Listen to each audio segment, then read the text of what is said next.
Zabitumba. Je n'ai point perdu espoir, j'étais prêt pour le combat. Bambonge Moli, les Jingelinga. Quand j'ai pleuré, tout ça n'a rien donné. Naïma, Imaku, tout ça n'a rien changé. Oh.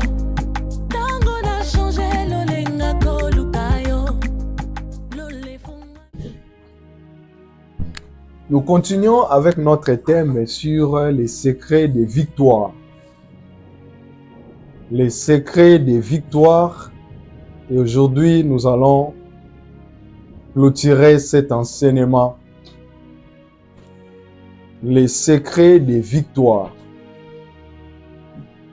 Et nous sommes en train de lire dans le livre des 2 Chroniques, au chapitre 32.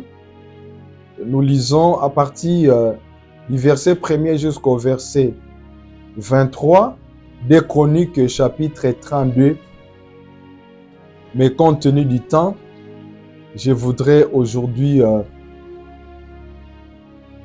lire juste quelques versets. 2 Chroniques, chapitre 32.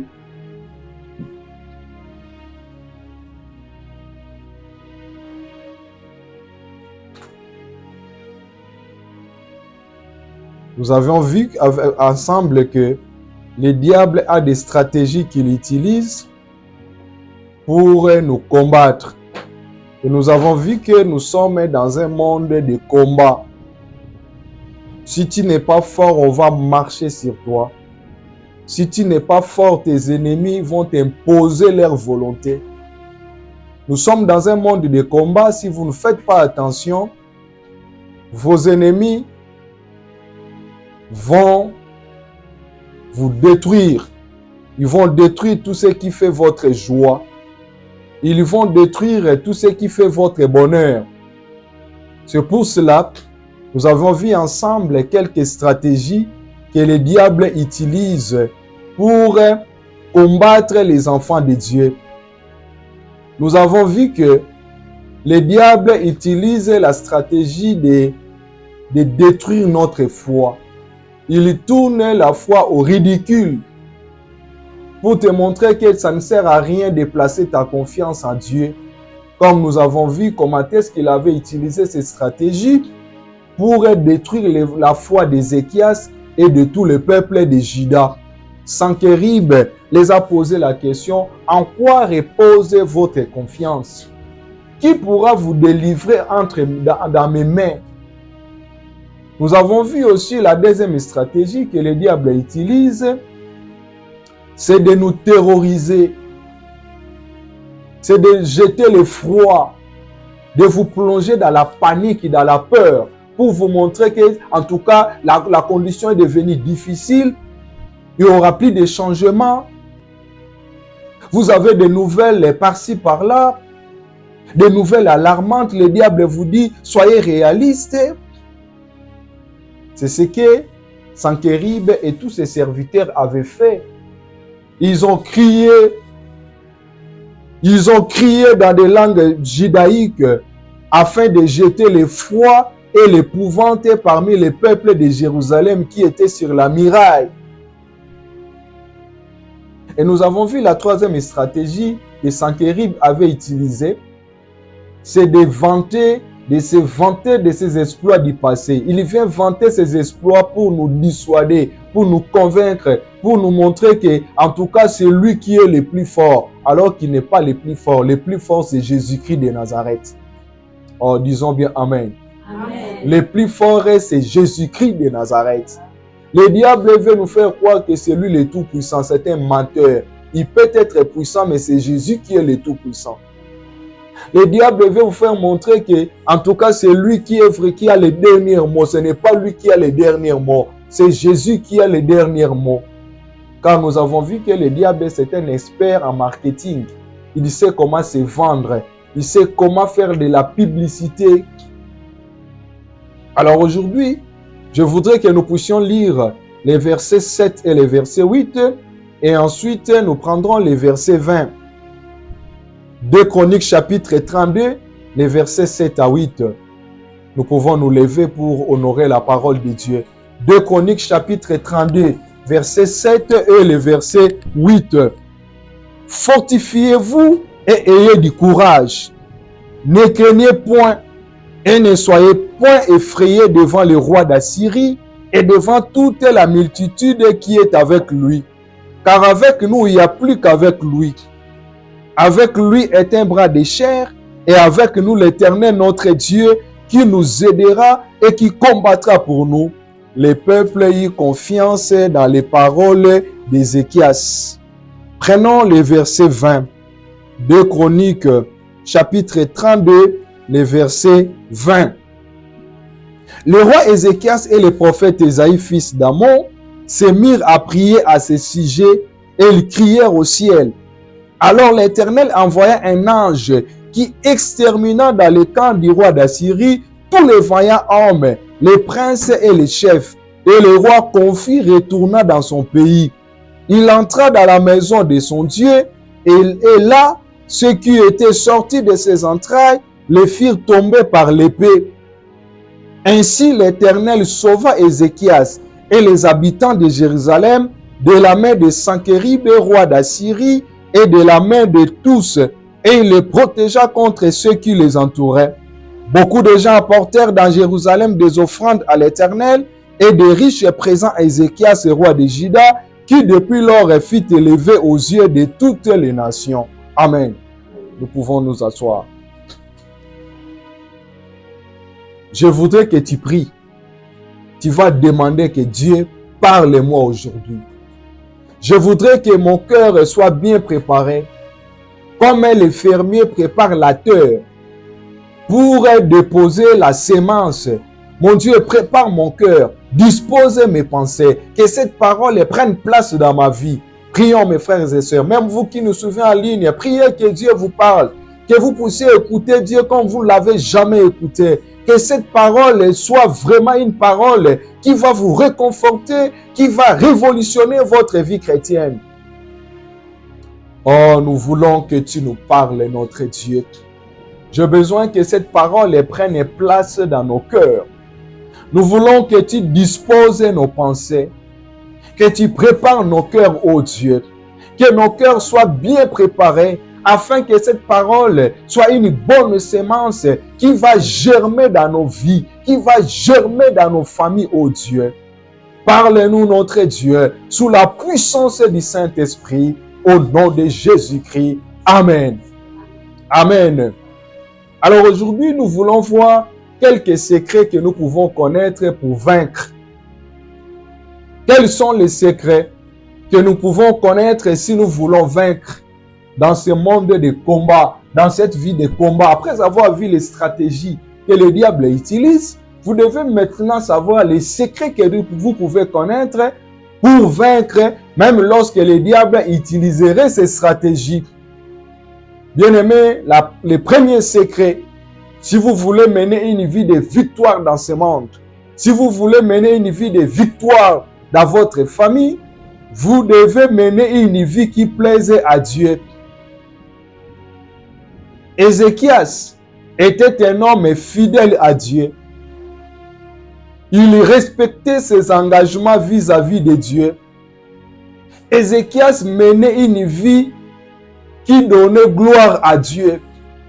Vous ne pouvez jamais aller combattre le diable. Vous ne pouvez jamais vaincre dans votre vie chrétienne si vous ne menez pas une vie qui plaise à Dieu.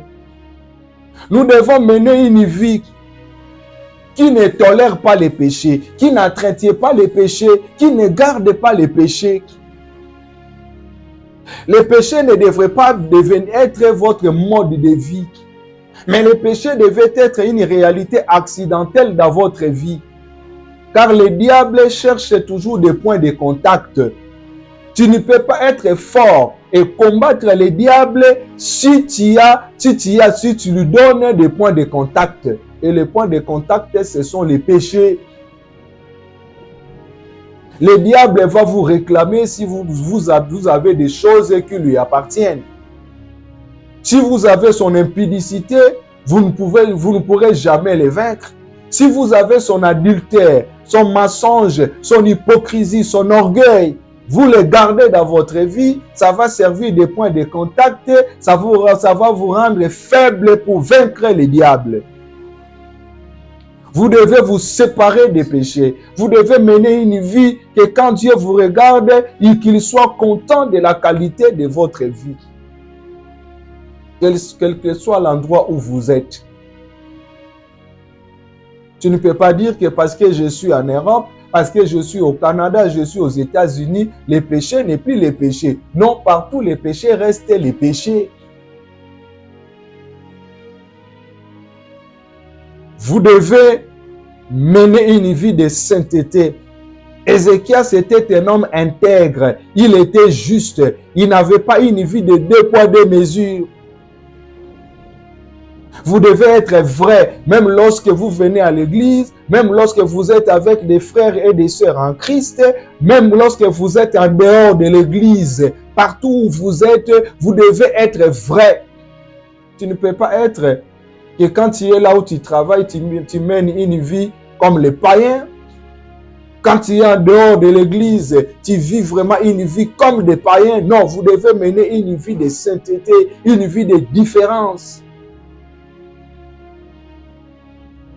Vous devez éviter tout ce que le diable pourrait utiliser pour justifier son action destructrice dans votre vie. Ézéchias avait le souci des intérêts de Dieu. Il était soucieux des intérêts de Dieu. La Bible nous informe qu'Ézéchias avait même procédé à la restauration du temple. C'est ça, mener une vie qui plaise à Dieu. Vous devez avoir ce souci-là de l'œuvre de Dieu. Vous devez toujours vous poser des questions. Que dois-je faire pour glorifier Dieu, pour mieux le servir? Vous devez avoir ces soucis-là. Vous devez vous poser la question. Quel est le rôle que moi je peux jouer dans la maison de Dieu, dans la moisson de Dieu? Quel est le rôle que je peux jouer moi? Et si vous détectez, vous regardez, vous analysez votre rôle, vous devez maintenant le faire bien, le faire fidèlement. C'est ça, être soucieux des intérêts de Dieu. Est-ce que les intérêts de Dieu vous préoccupent? Ou bien ce sont seulement vos intérêts qui vous préoccupent? Je ne cesserai jamais de le dire. Lorsque vous venez en Amérique, aux États-Unis, au Canada, les maîtres mots pour pas mal de gens, c'est busy. Quand vous posez la question à quelqu'un, il vous dit « je suis busy ». Pourquoi tu viens en retard à l'église? Je suis busy. Pourquoi tu fais l'église missionnaire? Si tu viens ce dimanche, le dimanche prochain, tu ne seras pas là. Parce que je suis busy avec le travail. Quand vous lui posez la question, es-tu busy? Pourquoi? Il est busy pour ses propres intérêts. Il est busy parce qu'il doit toujours travailler de lundi jusqu'au dimanche. Il ne sait même pas négocier son contrat. Quand il va négocier son contrat, il choisit même de travailler même le dimanche. Il travaille de lundi jusqu'au dimanche parce qu'il veut beaucoup gagner. Alors que nos amis musulmans, les musulmans sont sérieux avec leur Dieu. Ils sont sérieux. Un musulman, même lorsqu'il travaille, quand vous arrivez à midi, il prend le temps de prier. Si la mosquée est non loin de là où il travaille, pendant ses heures de pause, il va à la mosquée pour prier. Quel que soit son rang, quels que soient ses moyens, qu'il soit riche ou pauvre. Il n'y a que des chrétiens qui ne sont pas sérieux avec leur Dieu. Les musulmans, quand ça arrive le moment du Ramadan, même les enfants, même les jeunes, ils réclament même au niveau des écoles qu'on leur accorde de l'espace pour prier pendant le moment du Ramadan. Mais les chrétiens ne sont pas sérieux. Et toi, tu es chrétien, mais tu vas négocier le contrat de travail pour travailler même le dimanche. Mais fais le bilan. Si pendant une année, tu t'absentes de l'église, même ne fût-ce que pendant 3 mois, mais tu vas avoir des problèmes sérieux dans ta vie chrétienne. Car la vie chrétienne ne se vit pas en solo, c'est une vie communautaire. Nous bénéficions des talents et des dons que Dieu a donnés à d'autres personnes. Tu dois avoir le courage pour dire que moi, je ne peux pas travailler le dimanche parce que je dois me préoccuper des intérêts de mon Dieu. Mais les chrétiens, ils sont busy pour leurs intérêts. Si tu travailles de lundi au dimanche, tu gagnes de l'argent. Où est l'intérêt de Dieu? C'est ton intérêt. Tu vas gagner de l'argent pour te nourrir, pour nourrir ta famille, acheter des habits. Où est l'intérêt de Dieu? En quoi cela regarde Dieu? Deuxième secret. Si nous voulons mener des vies, des victoires, si nous voulons vaincre le diable et toutes ses stratégies, vous devez avoir une foi inébranlable. C'est ce que nous trouvons au verset 7 et au verset 8. Ézéchias dit au peuple de Juda, fortifiez-vous, ne craignez point. Fortifiez-vous et ayez du courage. Ne craignez point et ne soyez point effrayés devant le roi d'Assyrie. Car celui qui est avec nous est plus fort que Sennacherib. Avec lui, c'est les bras de chair, mais avec notre Dieu qui nous suit, lui, notre Dieu est avec nous. Il combattra pour nous. Et le peuple avait eu confiance à leur Dieu. Mes frères et sœurs, la foi, elle est très importante. Dans la vie d'aujourd'hui, si vous n'avez pas la foi en Dieu, vous allez péter les plombs. Si vous n'avez pas la confiance à votre Dieu, vous allez emprunter les chemins du diable. Vous allez faire comme tout le monde. Vous allez sombrer dans le désespoir. La foi, elle est très importante. La foi fait partie des recettes difficiles dans la cuisine de Dieu. La foi dit non aux réalités. La foi dit non à ce que les réalités disent oui. Il est vrai, pour le cas d'Ézéchias, il est vrai qu'il n'était pas plus fort que Sennacherib et toute son armée. La réalité, c'était qu'ils avaient des informations que Sennacherib, en tout cas, dans toute la contrée, personne n'osait ouvrir la bouche devant Sennacherib parce qu'il écrasait tous ceux qui s'opposaient à lui. C'était ça les réalités devant Ézéchias et tout le peuple de Juda. Mais du fait qu'ils avaient la confiance en Dieu, ils avaient défié Sennacherib et son armée.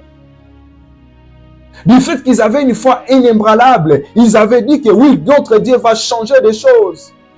Et la foi d'Ézéchias s'était manifestée par ses déclarations. Malgré l'intimidation de Sennacherib, il est resté inébranlable. Mon frère, ma soeur, en fous-toi des propos des gens. En fous-toi de ce que la réalité te montre. En fous-toi de ce que le présent te montre aujourd'hui. C'est vrai, le présent est têtu. Le présent te montre que tu es malade. Le présent te montre que les choses ne vont pas bien. Le présent te montre que dans ta famille, il n'y a personne. Oh, il n'y a personne sur qui tu peux compter. Le présent te montre que tu souffres, que tu galères. Le présent te montre que tu connais des échecs répétés dans votre vie. Mais laisse-moi te dire qu'il y a un demain meilleur pour toi. Dis au présent, oui, je sais que tu es têtu. Je sais que tu me montres des réalités qui sont vraies en face de moi. Mais je sais que demain, mon Dieu va changer des choses. Car il y a un demain pour moi. En fous-toi des propos des gens. Ézéchias n'avait pas donné ses oreilles à ce que Sennacherib avait dit. En fait, quand il dit au peuple, ne craignez point, en d'autres termes, il leur dit, en foutez-vous de ce qu'il est en train de dire. Ne tenez pas compte de ses propos. Mais regardez à votre Dieu. Fixez vos regards sur lui.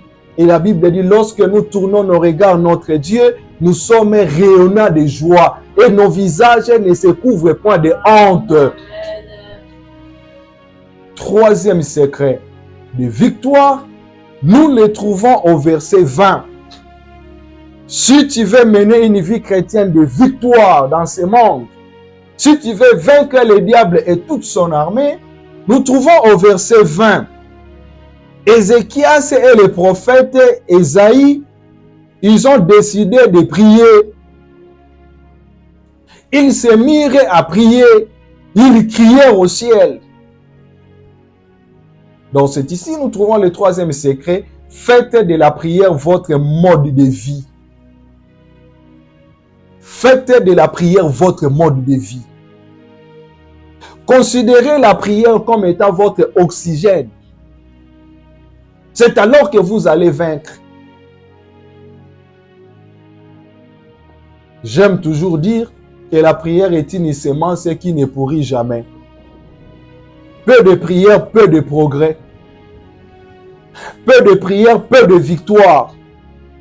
Beaucoup de prières, beaucoup de progrès. Beaucoup de prières égale la victoire. Priez, prie encore. Pendant cette semaine, j'étais en train de regarder dans mes choses, je fouillais sur les réseaux sociaux, mon compte Facebook. Je suis tombé sur cette déclaration sur la prière que j'avais faite vers les années 2013. Je l'avais publiée, mais j'avais fait cette déclaration lors d'une prédication vers les années 2008. Alors, il y a un de mes enfants spirituels qui avait publié ça. Je suis tombé sur ça. Cela avait encore fortifié ma foi. Où je disais, peu de prières, peu de progrès. Peu de prières, peu de makamukotambula. Beaucoup de prières, beaucoup de makamukotambula. Mon frère, ma soeur, prie. Avec ton argent, tu ne peux pas tout avoir. Maman, avec ton argent, malgré tout ce que tu donnes aux enfants, papa, il y a des réalités, il y a des choses que tu ne peux pas contrôler. Mais c'est par le moyen de la prière que tu pourras vaincre. Prie, fais de la prière votre mode de vie. Que la prière devienne la priorité des priorités de votre famille. Quelle place, mon frère, ma soeur, accordes-tu à la prière? La prière occupe quelle place dans votre vie? La prière occupe quelle place dans votre famille, dans votre maison, dans votre foyer, mon frère, ma soeur?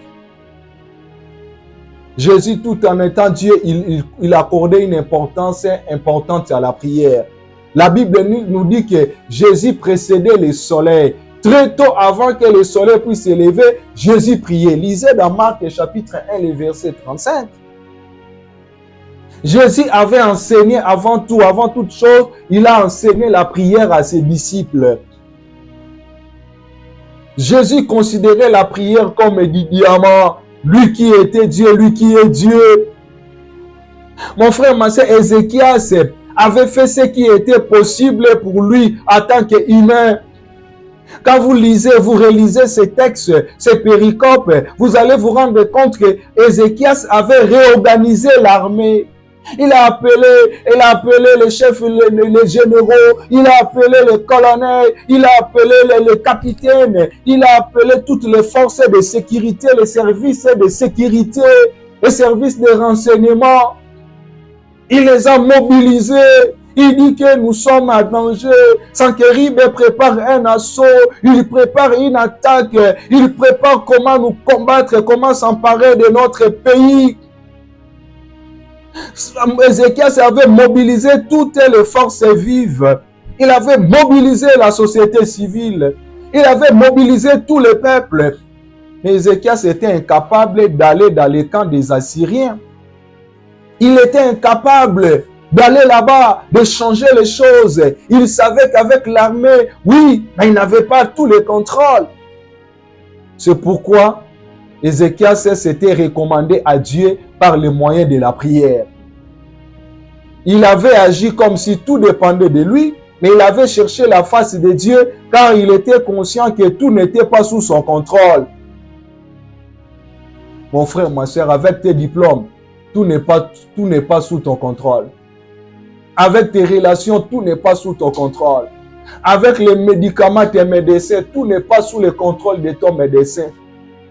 Tu as les postes, je ne sais pas moi, tu penses que tu as de l'argent, cher enfant, tu dis que la prière n'a pas d'importance dans votre vie, car ton père, il est élevé, il est ministre, il est député, il est riche, il est milliardaire. Oh mon frère, ma soeur, laisse-moi te dire, ton père, son argent ne contrôle pas tout. Ton argent ne contrôle pas votre vie, ne contrôle pas votre souffle de vie.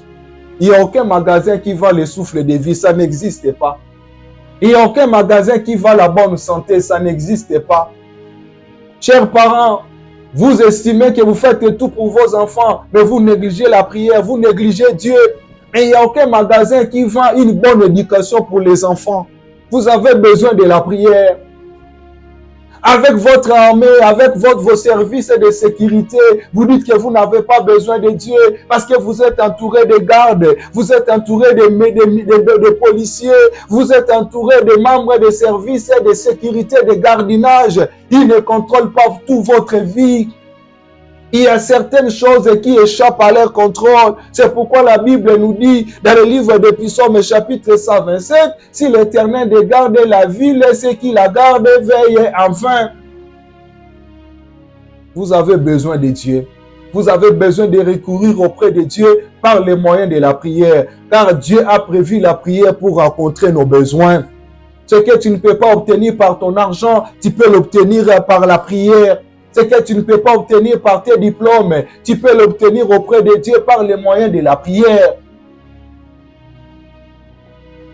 Et enfin, quatrième secret, nous le trouvons au verset 7 de 2 Chroniques chapitre 32. Prenez courage et résistez. Ézéchias invite les peuples à reprendre courage et à résister. Il les invite à la résistance. Résister, c'est attendre patiemment avec courage. Résister. Attendez patiemment avec courage que les choses vont changer. Ne cédez pas au découragement. Résistez au découragement.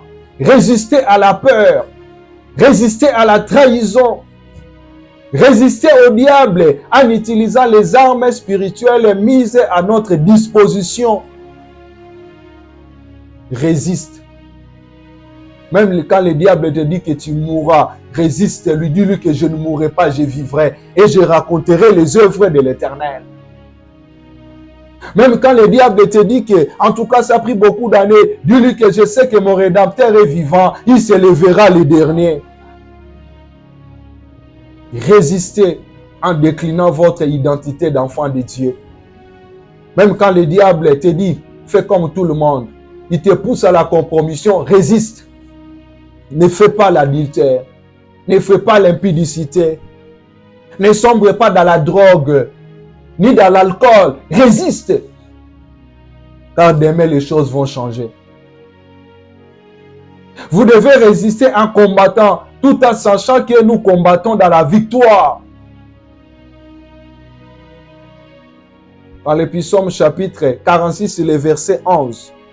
Dieu dit, arrêtez, sachez que je suis Dieu, je domine sur les nations. Ton Dieu, c'est le Dieu des victoires. Dans Colossiens chapitre 2, verset 14 à 15, la Bible nous relate qu'à la croix, Jésus avait vaincu les autorités. Il a vaincu toute domination. Oui, nous combattons dans la victoire. Je voudrais conclure cet enseignement pour vous dire, mon frère, ma soeur, que Dieu t'aime.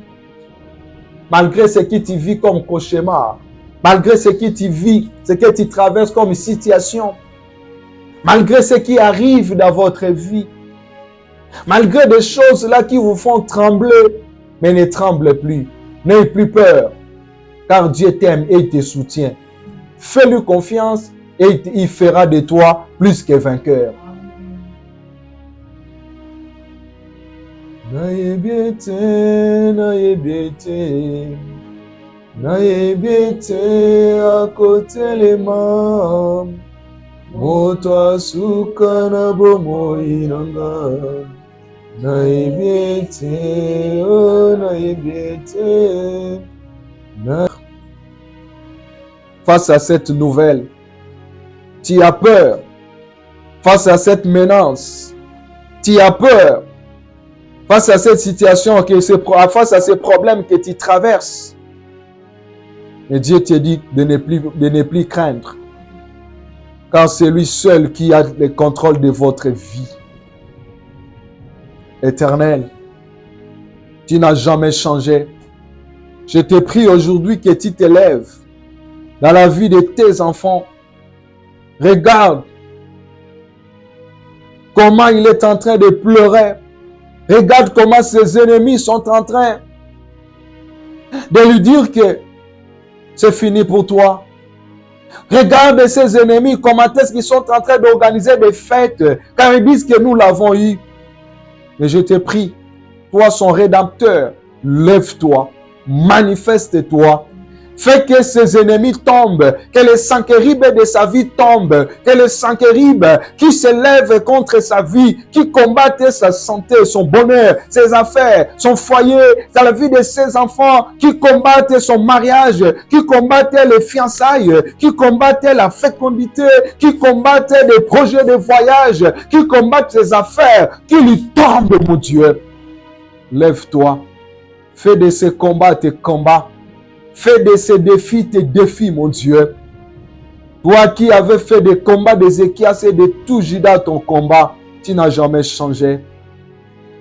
Je prie que tu changes son histoire, que les choses changent dans sa vie, qu'une nouvelle histoire commence dans sa vie, qu'une nouvelle page s'ouvre dans sa vie, qu'une nouvelle page s'ouvre dans la vie de ses enfants, qu'une nouvelle page s'ouvre dans son foyer, dans ses affaires, dans ses études, dans les études de ses enfants. Oh mon frère, ma soeur, je déclare que tu ne mourras pas. Au nom de Jésus, je déclare que tu ne mourras pas. Tu vivras, tu rencontreras les œuvres de l'Éternel. Tes ennemis ne te mettront jamais par terre. Ils ne te feront jamais tomber, car tu es plus que vainqueur. Tu es plus que vainqueur. Je déclare la confusion dans le camp de tes ennemis. Comme Sanchérib était confus, que tes ennemis soient confus, que tes adversaires soient confus, que les adversaires de ta famille soient confus, que tu sois livré à la confusion totale. Au nom de Jésus, que Dieu relève ta tête, comme il avait relevé la tête d'Ézéchias. Que Dieu relève ta tête, que Dieu relève la tête de ton mari, que Dieu relève la tête de ta femme, que Dieu relève la tête de tes enfants, qu'il relève la tête de votre famille. Que le Seigneur vous mette au large. Et Dieu assure votre sécurité dès maintenant et à jamais, au nom de Jésus. Amen. Amen. N'hésitez pas à partager, vous ne savez pas des vies que vous allez sauver. C'est juste en un seul clic, vous pouvez sauver des milliers et des milliers d'âmes. Que le Seigneur vous bénisse.